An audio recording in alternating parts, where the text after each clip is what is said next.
Muga. We love Muga. Loved Muga for decades. Muga was one of the pioneering wines of the new all-Spanish wine movement in the mid-90s.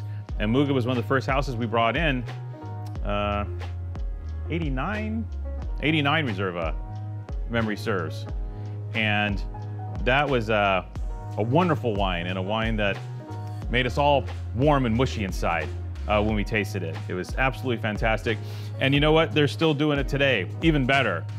The new Muga is a lot like the old Muga, but just better. And here we have speaking of new Muga, we have the 2019 Muga Rioja Reserva. The best Muga Reserva, I think it might be better in 16. Might have to go back to 10. Maybe the best Muga Reserva in a decade. Stunning wine. I tasted this wine out of cask when I was in Spain 2 years ago, last year, name dropping, sorry. You know, it is worldwide wine traveler guys like us. No, but seriously, I had it out of cask, and it was really fun because they were doing the final racking prior to bottling, and it was a great time to see the wine because it was so pure and so in its place. And you know, they bottle unfiltered. They fine it with egg whites, so you vegans out there, sorry. But this beautiful unfiltered Rioja is one of the best examples of classic Rioja produced. And they work with all the 4 grape varieties. So they work with primarily Tempranillo, with Graciano, Masuelo, and Garnacha from mostly around the subzones of Aro in the north, in La Rioja Alta. And the winery is located in the classic Barrio de la Estación, the old train station downtown, where Lopez Heredia, La Rioja Alta, and other stalwarts, Cune, are also located. Just as classic as it gets here, but with a twist, because the Muga brothers, currently running it, have an eye towards the future, but they're also cognizant of the past. So they have their own tonnellerie at the winery. They produce their own barrels, and they repair all their own barrels. So this is 80% French oak, 20% Hungarian and American, I think. 20% new here with 3 different rackings. One of the arts why Rioja tastes so darn good when it's released is the multiple rackings the classic Rioja undergoes, where they transfer it from barrel to barrel to oxidize the wine, soften it up, while installing more freshness into the wine with regards to the potential longevity.